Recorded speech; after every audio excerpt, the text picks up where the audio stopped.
Hey there everyone, it's Val, and welcome back to this long awaited by me, and hopefully by you, episode of Fallout 4 Rebuilding Avalon. And hello to BVB and to Tex. Welcome to the stream, nice to see you there. Alright, if you have watched either my status, latest channel status update, I think I called it SOS and Fallout 4, then you'll know what I'm about to say. But for anybody who is watching that hasn't seen it, this first hour, I think it's an hour and 5 minutes, is actually going to be a pre-recorded episode that is available in higher quality as a separate video on YouTube, and has been for the last 36 hours. The reason that I recorded this in advance was because I needed to use part of what I had planned to be a live stream to be able to be used as a summary to be posted to replace the missing episodes that were lost in the Great Purge, episodes 3.004 to 3.031. And since I had to record it anyway, I decided to do the whole thing at one go, because once I got myself psyched up as Avalon to do the first bit, if you've watched the video, you'll understand why I needed to do it all in one go, I hope. Otherwise, you're about to find out. But to make it more interactive, well, somewhat more interactive, I will be chatting with you guys in OOC while the stream is going on, because I'm going to watch it along with you, partially to get myself back into the role of Avalon so I can resume the next live stream where she leaves off. But also because I would like you guys, as you watch, to think of questions that Danse might ask. And then at the end of this pre-recorded episode, I would like you to put them in OOC chat, like OOC Danse, whatever the question is. And I will pick some of them, and Danse will actually ask her those when I resume the live stream in the next hour. So please be aware that, of course, I am choosing the question, so if I don't think it's something he would ask, I won't pick it. So he's not going to ask her what color underwear she's wearing, for example, because I can't really see Danse asking that kind of question. However, I'm pretty sure you guys are going to come up with some things that I wouldn't think of for him to ask that I will think are just spot on. Yes, BVB suggests, does my butt look big in this outfit? Yeah, I don't think he would say that. But, yes, exactly. Alright, so without wasting any more introductory time, let me get the video started. Like I said, I won't be talking during it, so if anybody shows up in chat, I will have to explain in chat what's going on. So, anyway, here we go.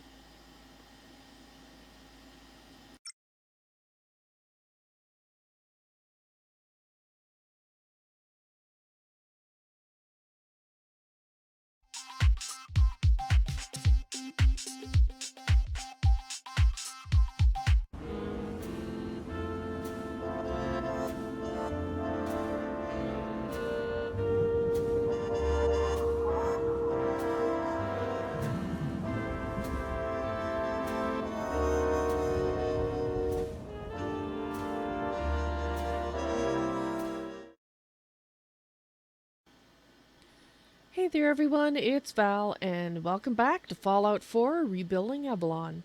This episode, which is 3.050, is pre-recorded, and it will be played for your enjoyment at the appropriate time. I hope you enjoy it, and I will see you later in the stream.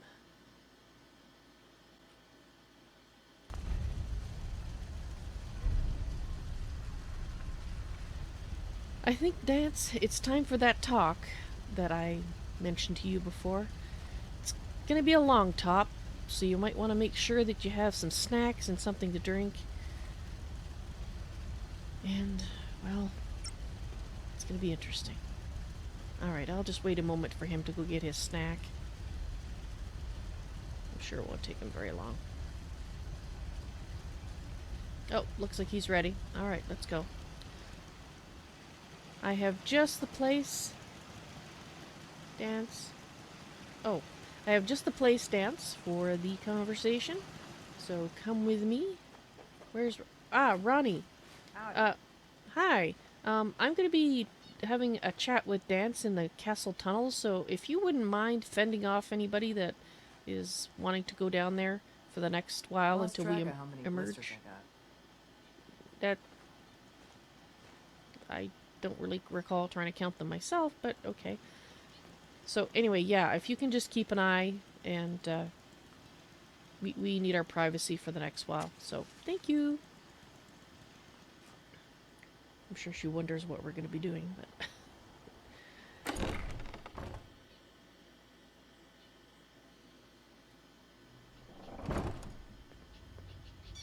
That's not any of her business. Right, Danse. Let's go away from the skeleton of the poor person that was trapped down here. I need to gather my thoughts for a moment, Danse, so you might want to make sure that snack and drink are handy now if you are so inclined. Well, let's see how to start. Well, Danse, I have a lot that I need to talk to you about. And we haven't had a real good chance since I got back to do that. And I hope... Yeah, feel free to wander around. That's fine. Just try not to go too far, okay? Or maybe I'll just follow you. I know you're not much for talking. And, I'm not either. I mean, about myself. Really. But... I need to tell you what happened in Far Harbor.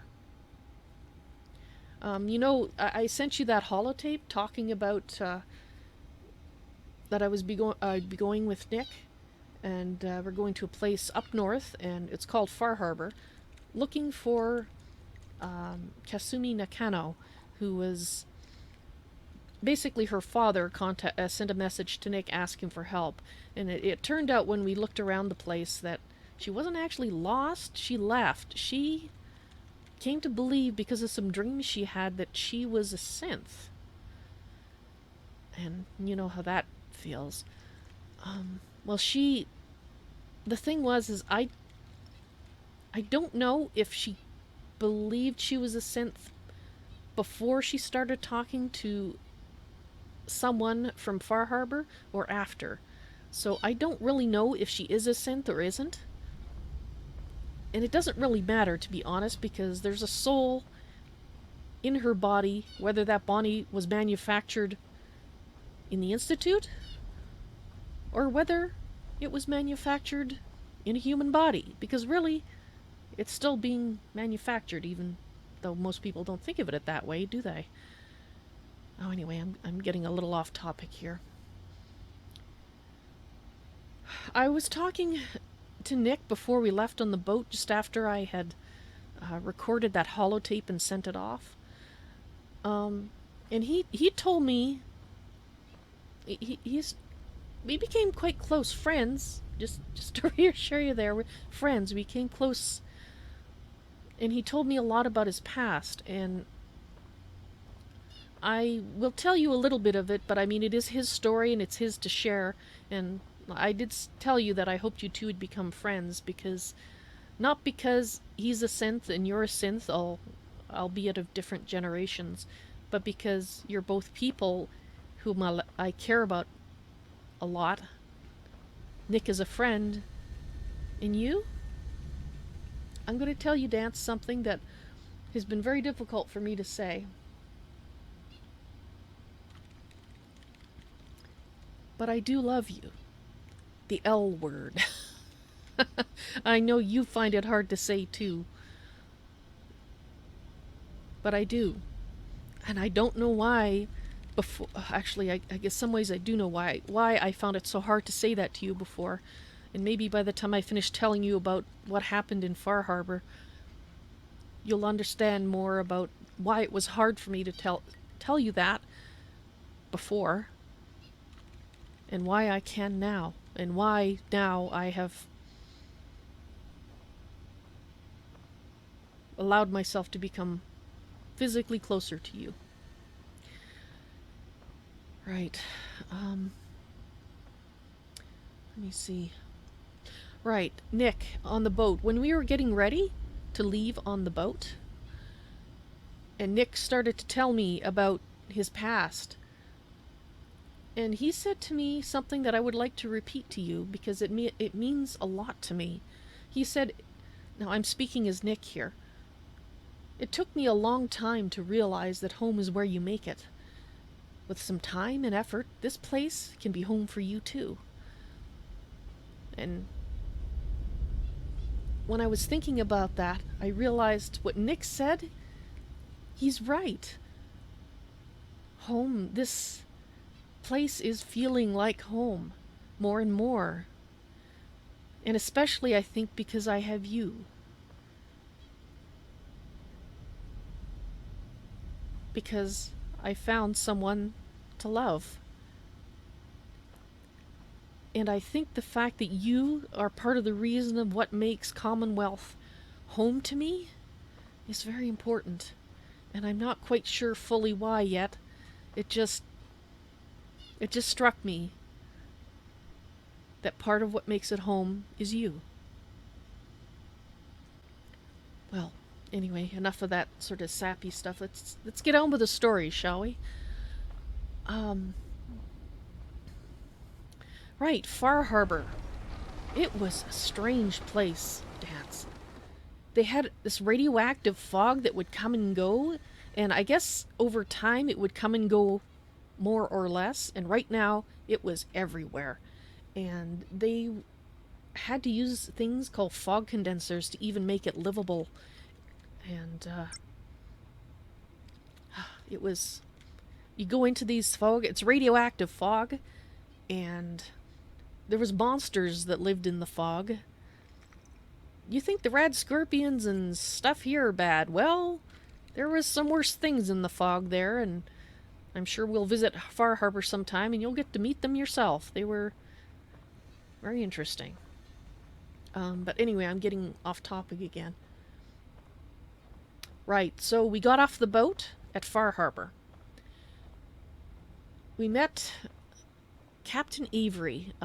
This lady was basically in charge of the settlement, which is called Far Harbor. We also met Alan the Jerk, who seemed to he really hated the children of Adam that were on the island. And he wasn't so fond of synths either, as I recall. But he was the kind of guy who hates everything except himself, if you know what I mean. And then there was the Mariner. That's a sad tale in of itself. But, well, anyway, I can't tell you about every little thing because we'll be here for hours. And I don't know if Ronnie will be able to keep anybody from coming down here for that long, because I did ask her, for a little quiet time down here. Okay, so anyway, we arrived at Far Harbor. Immediately, Captain Avery asked Nick and I to help with the defense of what they call the wall. And there was basically some of the fog creatures coming in and attacking. So we helped out with that, and we helped out with a few other things as well. And along the way, we learned that there was 3 factions on that island. There was Far Harbor, which of course was the settlers that had basically been pushed back off of the rest of the island to Far Harbor. Acadia, which I told you about in the second holotape, which is the refuge of the synths. And their leader wants peace with both other factions. And then there was the Children of the Atom. And as I came to learn, they basically wanted everybody in Far Harbor, the humans, dead. The synths, they had, and they didn't really care, as far as I could tell, about the synths there, but anyway. So that's what I picked up there. After we helped out, Captain Avery told us that old Longfellow, this old guy, would take us to Acadia, which of course was the thing that we were interested in checking out first. So that's where we went. We followed old Longfellow, who is a character. I think when you meet him, you'll find him quite amusing. In a good way. He's a nice old guy. Likes his drink. He took us to Acadia. Through the fog. That was fun. Anyway, the synth refuge of Acadia. I'm sure you've been anxious to hear more details about what it is. It's run by for lack of a better term, a Generation 2.5 synth like Nick. Mechanical, but with the advanced brain. And his name was Dima. And he considers himself Nick's brother because they were both prototypes of the same kind. And the only difference between them was that Nick was given the recorded memories of a detective from pre-war named Nick Valentine. And Dima was not. Dima had to basically start from scratch himself. And Dima had saved Nick, actually. Nick had forgotten that because I guess they can only record so much in the brains. It only has so much capacity. And Nick had lost that memory that Dima had actually saved Nick from the Institute. And Dima, he wanted peace between all 3 factions. And he asked us to help out Acadia and help out his lieutenants, Faraday and Chase. Well, I don't know if he called them lieutenants, but, you know, that's what it meant. And then after that, recover his memory archives, which were memories he had deliberately recorded and offloaded from his consciousness, I guess, in the old submarine that they'd given to the Children of the Atom as sort of a peace offering between the 2 factions before they moved to Acadia, which was an old, I think, observatory on the island. Well, Nick was very shocked, to say the least, to meet Dima, who sounds a lot like Nick, by the way, as well as looking like him. Well, I imagine originally he looked a lot like now he looks less like Nick. But Nick learned a lot about his past there. Hopefully he'll be able to remember this for a while. That's kind of strange, thinking he can only have so much in his memories. Anyway, getting sidetracked again, aren't I? Right, so we decided, Nick and I, well, I guess mostly it was me, that we needed to basically become friendly with all 3 of the factions and see if we could, like Dima, I approved of his desire to broker peace between all 3 of them because I did not want to have to wipe out another faction, another group of people, however misguided. Unless they're raiders, then I have no problem. But in order to do that, we had to be on a friendly footing with everybody. So we we did some things for Acadia. We helped out Faraday by getting some disk memory drives that he could use for Dima, um, to put his memories into, so he had more at his fingertips. He can't go anywhere. Finding a quiet spot in the Commonwealth is a rare occurrence. Yes, it is, and I hope it's quiet enough that you're able to hear what I'm saying. But yeah, Dima, he was connected to the machines, the memory, and he can't actually leave, which is kind of a disadvantage when you think about it. But maybe he can disconnect himself if he really needs to, but that means losing a lot of his memories. Anyway, so we helped out Faraday with that. We helped out Chase. We had to find a lost synth, somebody that was supposed to be coming to the refuge. Unfortunately, that did not end well. The synth had run out into the fog, and, well, there's a lot of bad things out in the fog. But after we did all that, Dima then said that he trusted us, and he wanted us to get some of his important, vital memories out of the old submarine. Apparently, when they left the old submarine, he detached himself and left a lot of the memories there that were older ones that he had offloaded, for various reasons, which he couldn't remember because he'd done that then. And I agreed that we would go and get them. Actually, it turned out there was more than, you couldn't just pick something up and go. Which meant that we now worked out very well. Now we needed to go to the Children of the Atom. And they had named this submarine the Nucleus. And, well, when we went there, we met a fellow named Granzilla Richter outside, and he said before we could go in, we had to do a quest. I had to go to a waterfall, I had to drink from it, and basically see what transpired. So I did that. I went to this spring alone without Nick. Or was Nick there? Honestly, I can't even remember now because, well, you'll understand when I explain what happened next. I'm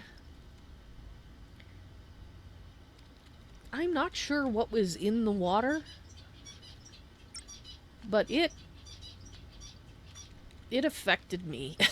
And I'm not just talking physically, I mean mentally. And thank God it wasn't a permanent change, but in this altered state, I saw a spirit. And this spirit was not a hallucination. And you'll understand when I get to that point as to why I know it was not a hallucination.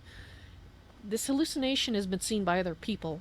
Well, actually, it's not a hallucination. The spirit, pardon me, has been seen by other people, and she was called the Mother of the Fog. And she led me to this place. I guess this was the quest that I had to do. Led me to this place. And I got this kind of a little totem thing to bring back. And once I found it, she vanished, like she was gone. And I returned to normal once I retrieved this item, which was in a highly irradiated area, so I didn't stay there for very long. And we brought this back to the Nucleus. And to say the least, they were rather shocked that we came back. And apparently the fact that I'd seen the Mother of the Fog made me basically a chosen of the... I'm going to call him a god. I don't know if he actually exists. The Mother of the Fog exists because that spirit, which apparently led the Children of the Atom to the sub in the first place, when it was occupied by the synths, Dima's synth refuge. And I've totally lost track what I was saying.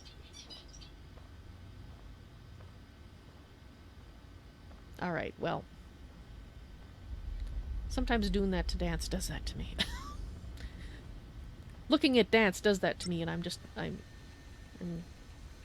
Obviously, this explanation is draining me more than I expected.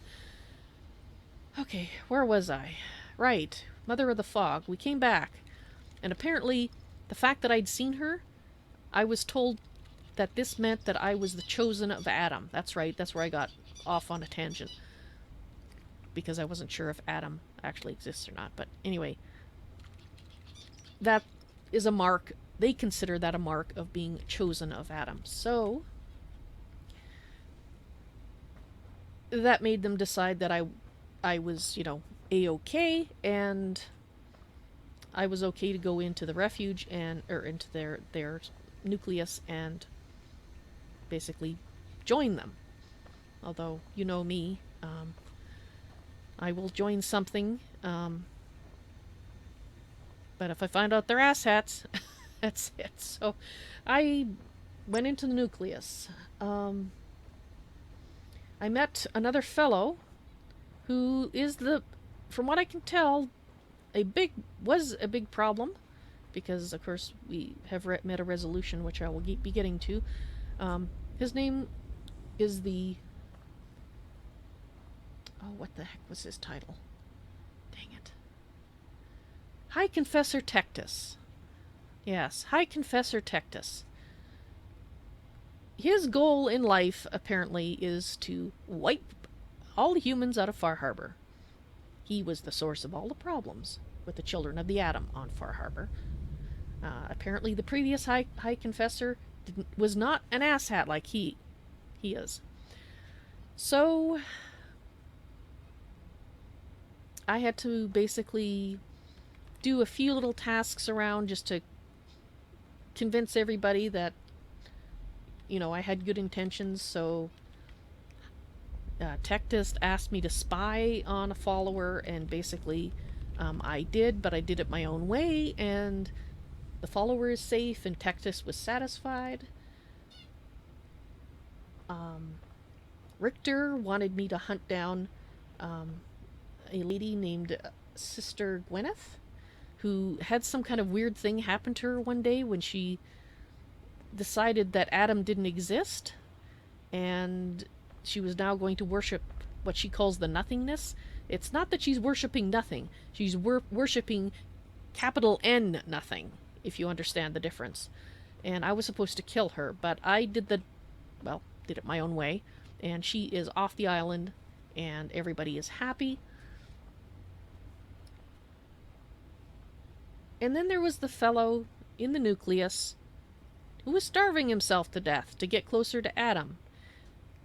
And I was asked to, convince him that perhaps this wasn't the best way to do things. And because I was considered the chosen of Adam, I was able to do that. And so he's now eating. He's not going to die, at least not right away, and not from starvation.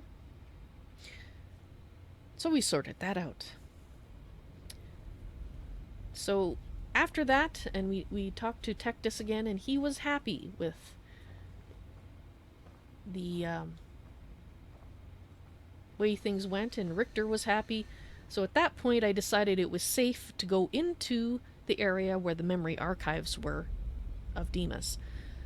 This was protected by a lot of hardware, not by the children of the Atom, and I suppose Dima must have set it up before he left.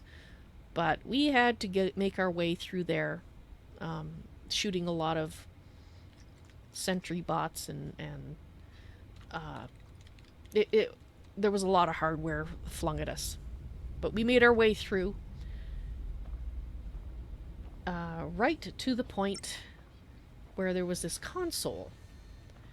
And this console had this sort of a helmet thing that came down when I accessed it, and it literally connected me to Dima's memory archives. It was like I was in it, and it was very surreal, let me tell you. There were blocks, everything was blocky, and I could move some of them, and I had to find the memories that he wanted me to find.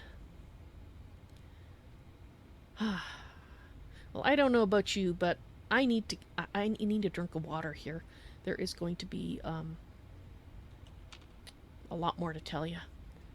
I hope you're not finding this boring, because all of this is leading up to something. Actually, maybe I should, before I have my drink of water, tell you that all the experiences that I'd had, both with Nick meeting his brother, and I've come to understand more, both from Dima and Nick, and another bunch of, well, people who put their brains in robots, which I didn't really talk about, but which was sort of the reverse of a synth, if you think about it. But all those experiences helped me realize more what it must have been like for you to realize that you were a synth. And I know that I can't ever be exactly in your shoes because I'm not a synth, but I can understand in a way that I don't want to talk about just this moment, but I will. I will later on once I've finished telling you about Far Harbor, and maybe you will be able to understand a bit more about what it's like to be in my shoes. Because while we can't ever really truly know what it's like to be the other person, I love you, and I want to be able to understand as much as I can. And I think I do better than I did before I went to Far Harbor. I know it's been so hard for you, Danse.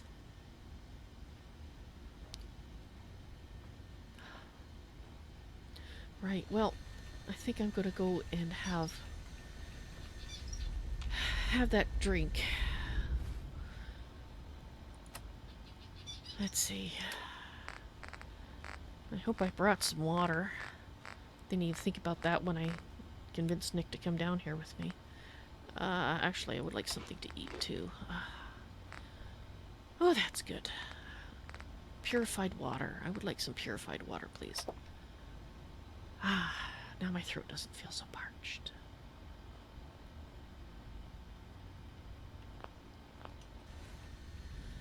All right.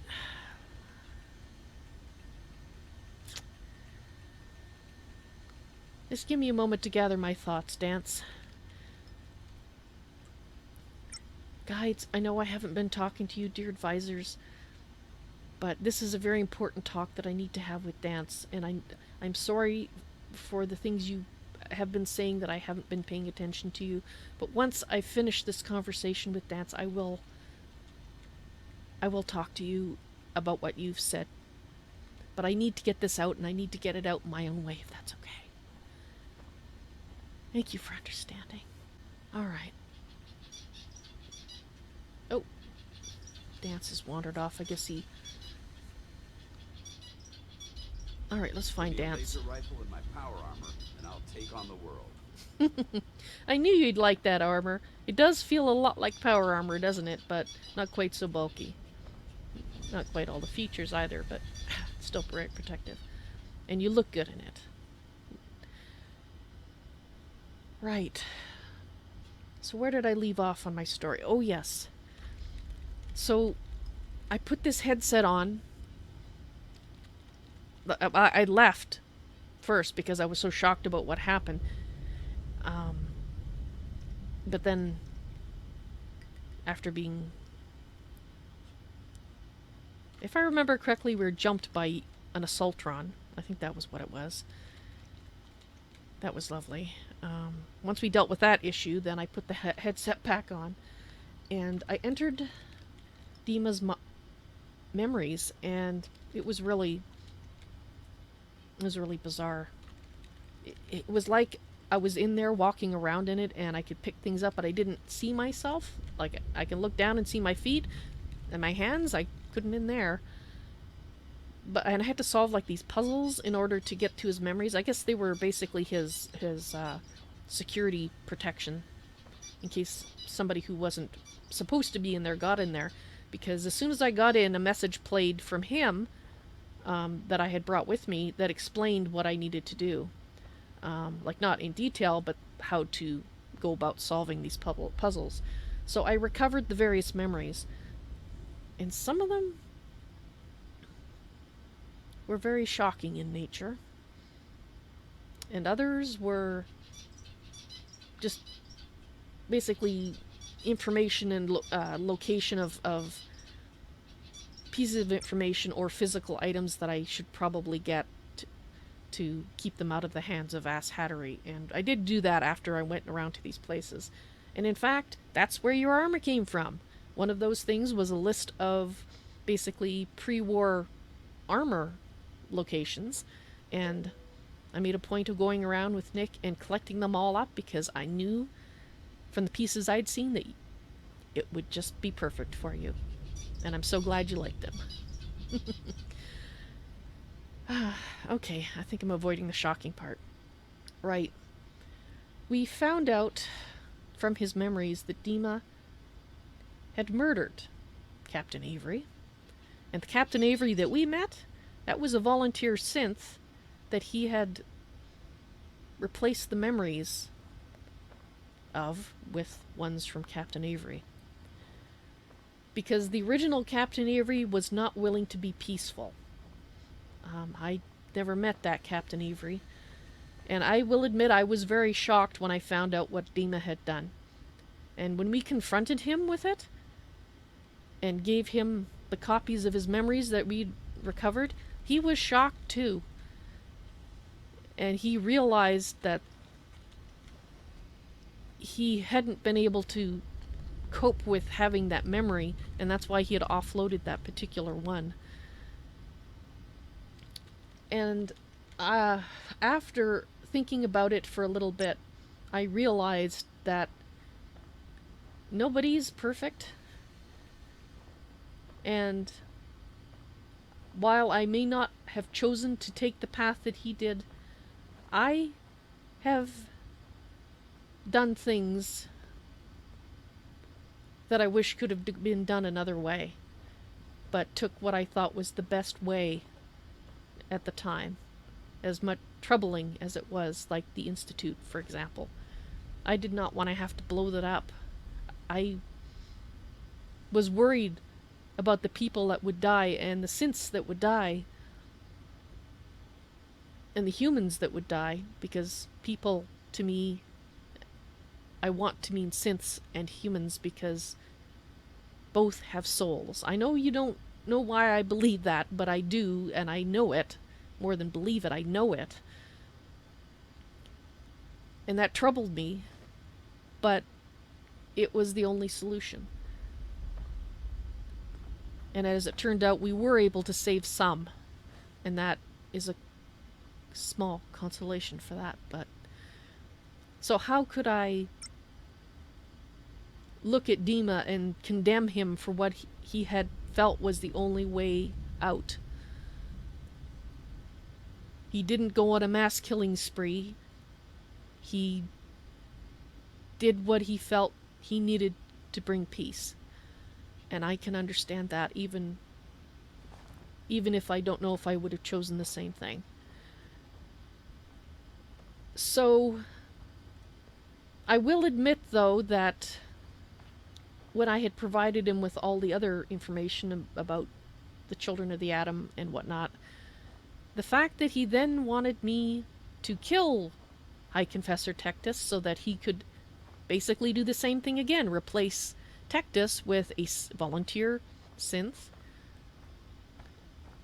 who was willing to be peaceful, or like to lead them, the Children of the Atom, there to peace, that was troubling, to say the least. But I agreed to do it, with the mental caveat to myself that if there was another way to accomplish the same goal, I was going to find it and do it.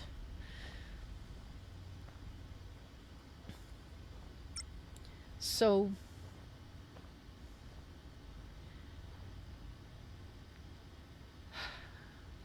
I won't go into the things that we had to do, the information we had to collect, but in the end result was we got some information, we went to talk to Tectus, and I didn't have to kill him. I convinced him to leave the island. So yes, he's gone somewhere else, and he's gonna be an asshat there. But as best I could tell, although he had been responsible for some asshattery.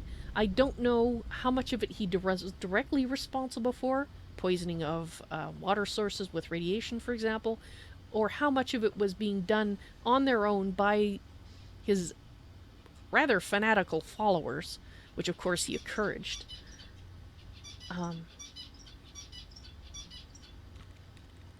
So the fact that I was able to talk him into leaving the island means at some point we may have to deal with him again. But perhaps, just perhaps, his experiences on the island might, especially after what we found out and that allowed us to convince him to leave, might amend his views slightly to be a little less wipe everybody else out kind of thing. I don't know. But I went back, me and Nick went back to Dima, told him that the task was done, Tectus was gone, and the next time we went, the volunteer synth Tectus was now there, who could lead them to peace, and so we brokered peace at a much smaller cost than peace in Commonwealth. There's always a price to pay, isn't there? I guess if you minimize the price, that's the best you can do, huh?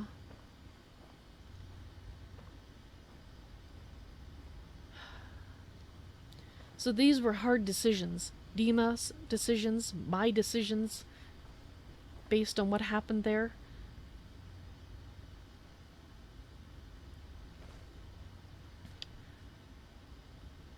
And after that,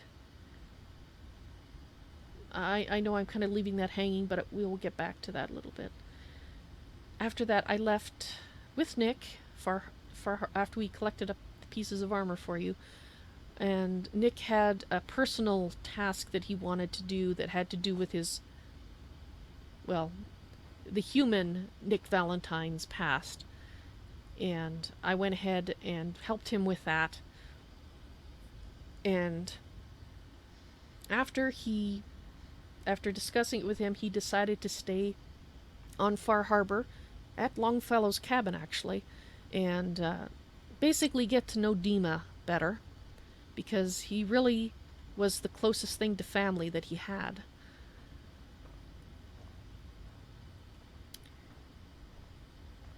But, right.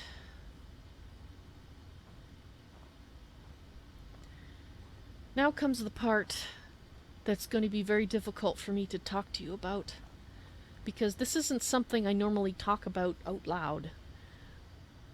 And in fact, after I tell you about it, you may very well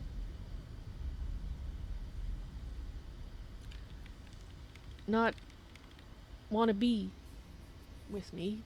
I don't want to think about that. Or you'll think I'm crazy, and I'm not sure which is worse. But I'm not crazy. Right. You're willing to listen? All right.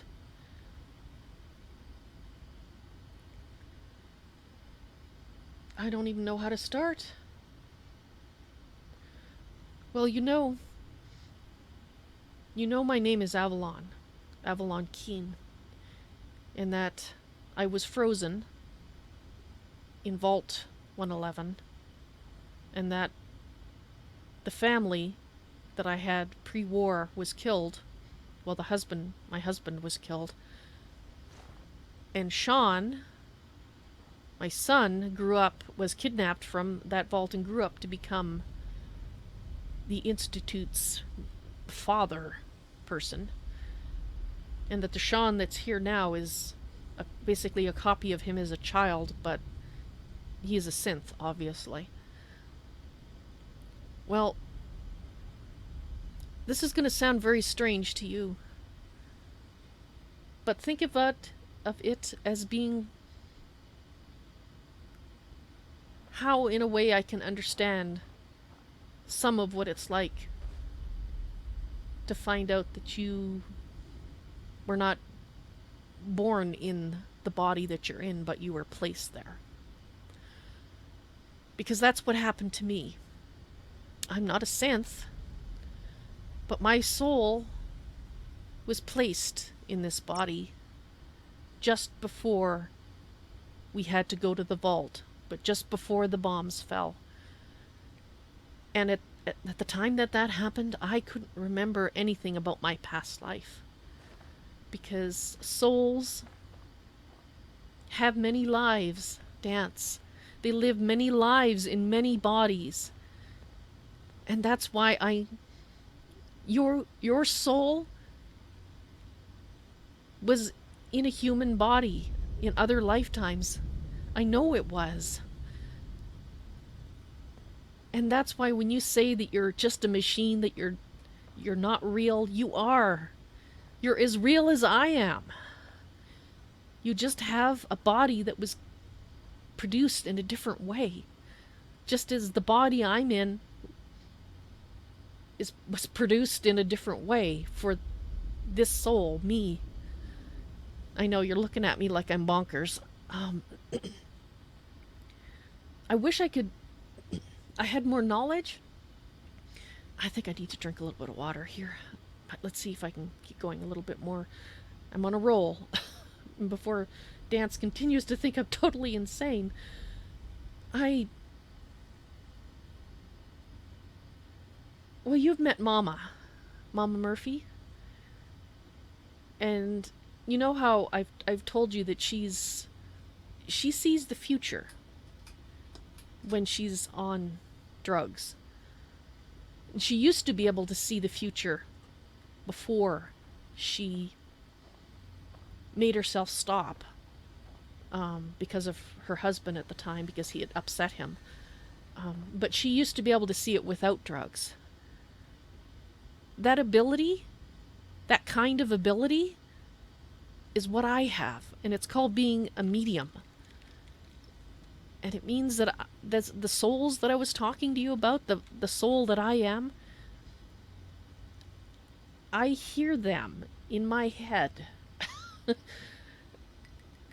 I hear people, beings that I call guides because they're sort of higher up in the hierarchy, which I don't really understand, to be honest, but there's a hierarchy. And then there's the more regular Joes like us called the advisors. And they can't make me do anything. I can tune them out if I need to, so I'm not crazy. But sometimes when I've been quiet and staring off into space, I've actually been talking to them. And okay, you're still thinking I'm nuts here. I can tell it. I tell from the expression on your face. I'm not. I swear I'm not. Right, well, let me get back to... God, I don't know how this is going. I'm a walk-in soul. The body, the woman that lived, the soul that was in me, in this body before, she has moved on. It's like what happens when people die, synths or humans, your soul moves on to the next stage, which sometimes is another life. And I wish I could give you more information about what that exactly means, but I don't know. I just know that you live many times, and that when you die, you move on. You don't just disappear. You don't just go away. It's not like the end, nothing else. So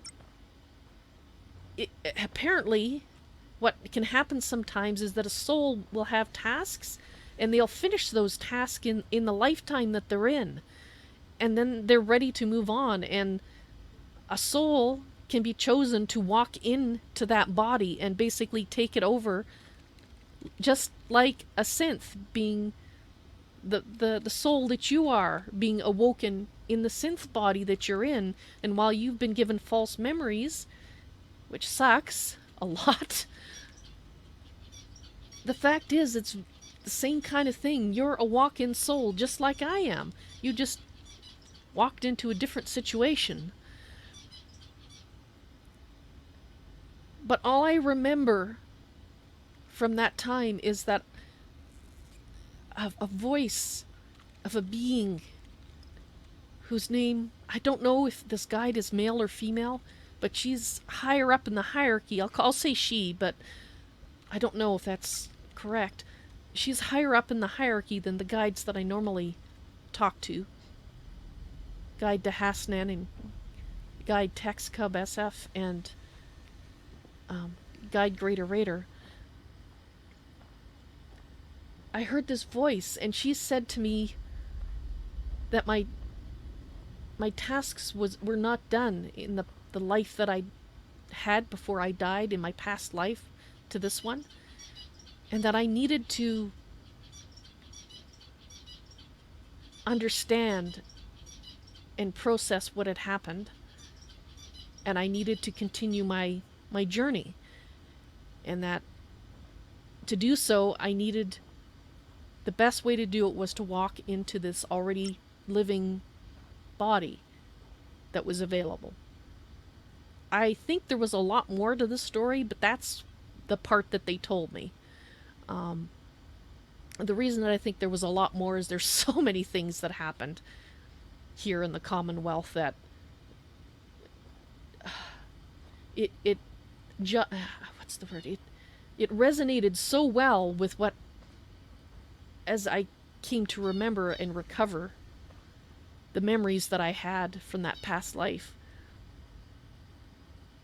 that I think this was planned, that I be in this life from maybe from before my past life. I don't know. But all I can tell you is that when I opened the eyes of this body, Avalon Keen, I didn't remember who I was, except that I was now called Avalon Keen. I didn't remember anything about my past life at that point.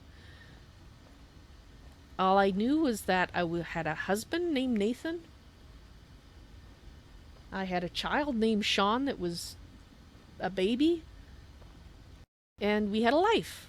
And I worked in some kind of capacity with law, and he used to be in the military, and that's all they told me. That's all I knew. And literally, before I could even begin to assess my surroundings, and they seemed so strange,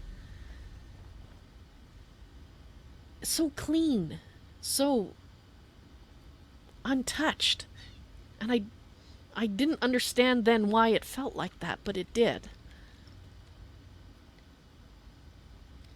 But then, like literally, like I was there an hour maybe, and the warning about the bombs came, and we were running to the vault, and we were frozen. And then the next thing I remember was being woken and seeing Sean being kidnapped, and the man that this body's husband, Nathan, being shot.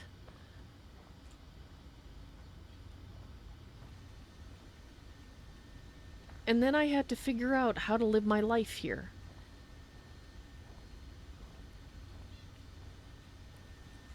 In this body, and figure out what my path was. Just like you have to figure out your path now. I mean, you've figured out part of it, you decided that I'm part of it, and I hope that decision isn't going to be unmade because of what I'm telling you. But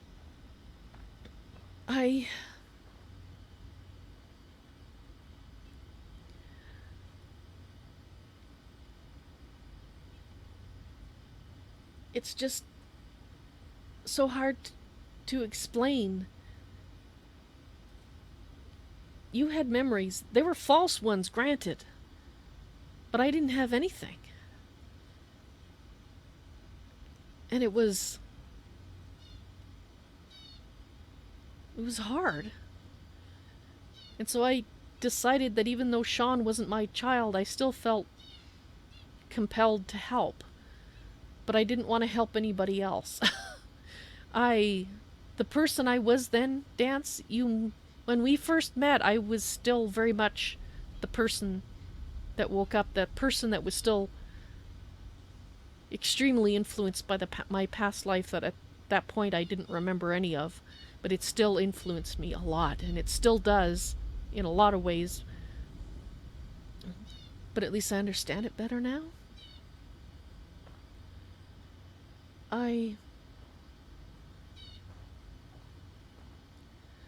Over time, and most of it happened before I came to see you again and ask you if you wanted to travel with me. But I did remember a lot. They were bad dreams. Some of them were dreams that were bad dreams. And some of them I remembered as I did those things, those events that, like I said, that resonated with the things that I'd done in my past life. I did terrible things, Danse. Not this body, not in this body, but in that life. But I had good reasons. I had very good reasons.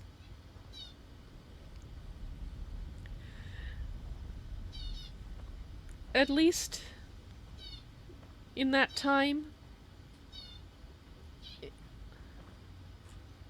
But let me tell you, in that past life, when people talk about me having lost my family now in the Commonwealth and talk about my husband and my child, the people that I think about aren't Nathan, although I'm sure he was a good man. And it's not Sean, the human, not Sean the synth. But the people I think about are that family that I had in my past life, because they're the ones I loved. And I don't even know their names. And their faces are starting to fade from my memory. I still feel the love just as strong, but their faces... I've been having dreams where their faces aren't clear anymore and I can't remember what they look like. And the best I can tell is that it means that what they look like wasn't important. It's not important now. What's important is their souls. And I don't understand why I'm having these dreams. And I guess in a way, I'm telling you all this because I'm hoping maybe I'll understand better what's going on. And maybe you will have something to say that will help.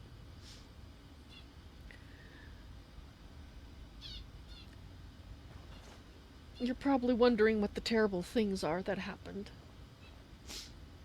in that life.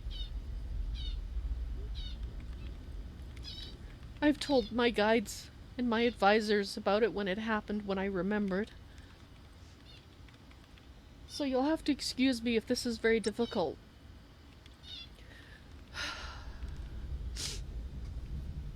But I'm having to remember them again, and some of it I've been trying not to think about too much.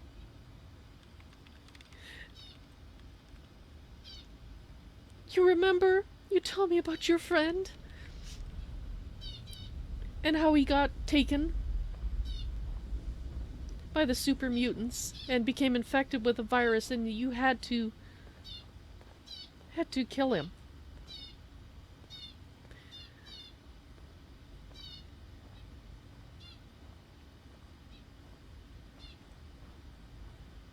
That things happen to us that are done by others, and what we do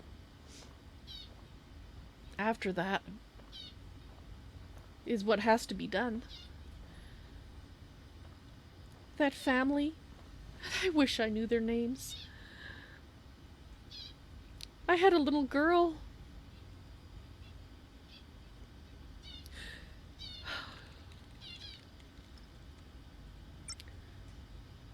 She was older than Sean. I can see the memory. Even though the faces are blurred now, I can see her being held by my husband of that life.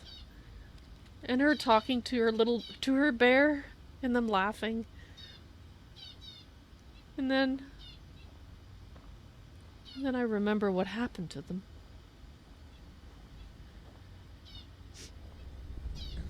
They were murdered, Danse.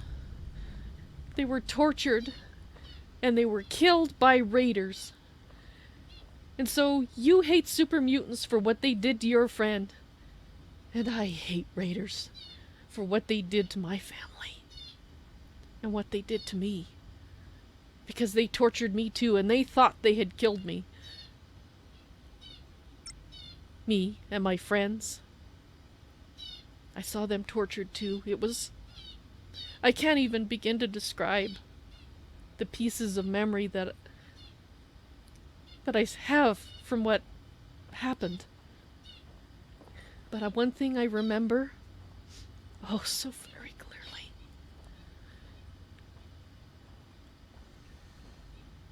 was lying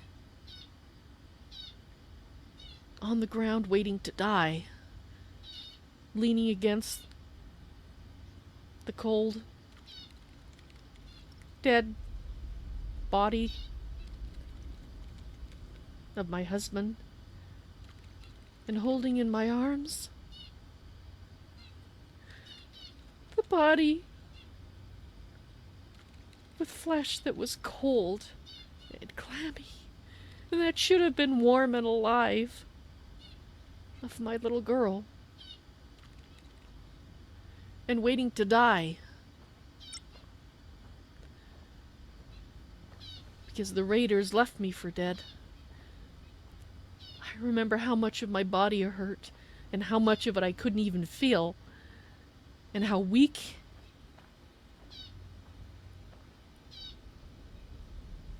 and my thoughts of that time that I remember were so chaotic and broken. What they had done, I think, broke me. And when I didn't die, and I don't remember why I didn't or how it happened that I didn't,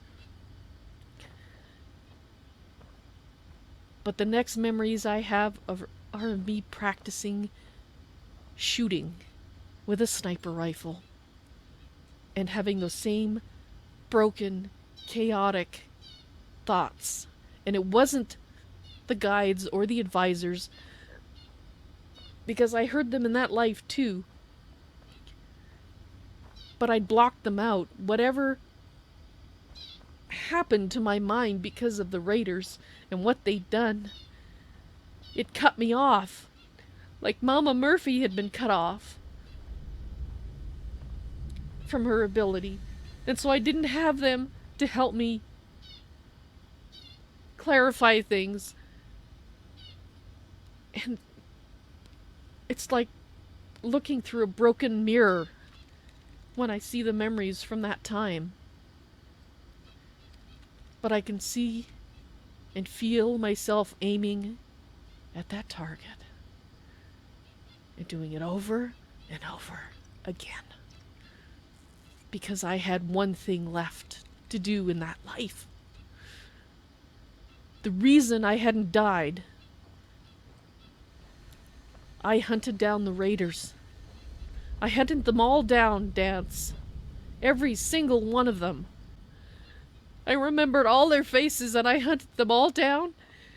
And the ones that I remembered torturing my family and my friends and me, I tortured them too. And then I shot them. And the others that didn't do any torturing, I still hunted them down, and I shot them. And I tried to make them all clean kills. But I hunted down every single one of them. And when they were all dead, I was done. I went back to where my family died and I dug a hole. Danse, I dug a hole and I stood in it and I shot myself. Because I was done. And I was so glad to be going to be with my family. Except I didn't. Instead, I woke in this body as Avalon Keen.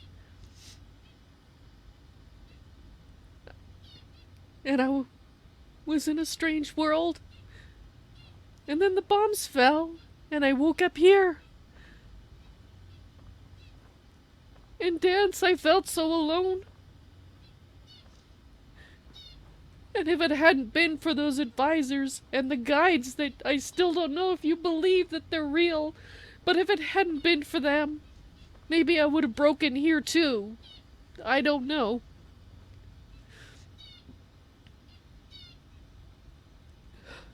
But Danse, what I did in that past life, I don't know exactly why it felt like the thing that I had to do.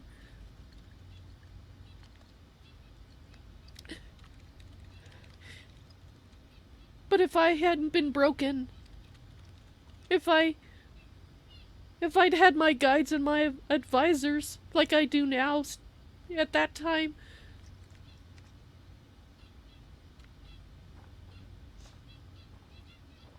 what bothers me the most is that maybe I wouldn't have descended to torturing the raiders.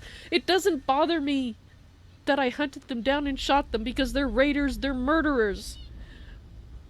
But the fact that I tortured them, that's what bothers me, Danse. That's what's always bothered me since I remembered. And I don't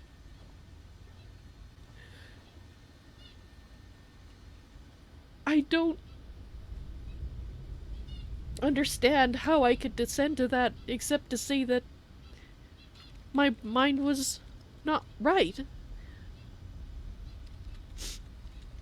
And I did what I thought I had to do. But I learned from that, Danse. And I haven't become that way here. You know I haven't.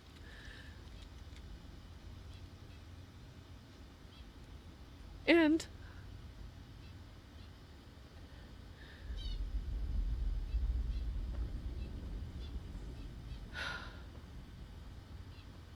Danse,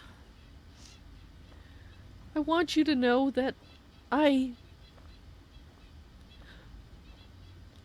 you're what makes the Commonwealth feel like home to me. And I can't explain why. But you do. And if after all I've told you, you decide you don't want me to be what makes it home for you, I'll understand. It's not an easy thing. But I'm not the same person I was in that past life. It still affects me. It still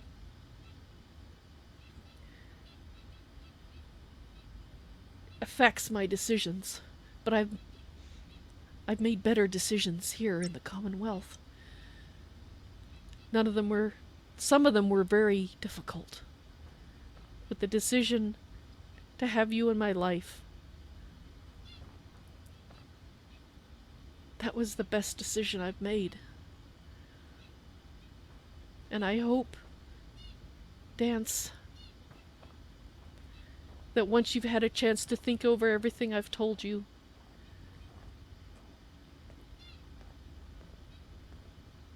that you'll still love me.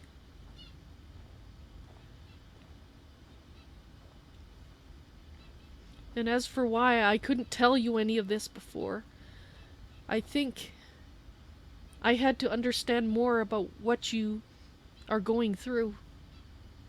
And the time in Far Harbor with Dima and with Nick helped me understand more. And I had to understand more about myself too. And I had to be ready to say goodbye to the souls that had been my family in that previous life. Because that was my previous life, Danse. It's not this one. This life is with you. I'll let you think about it. Come talk to me when you're ready. Please.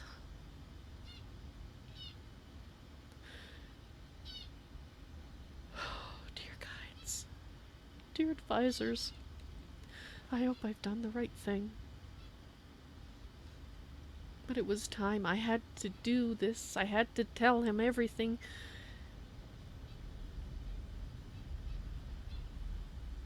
It was just time.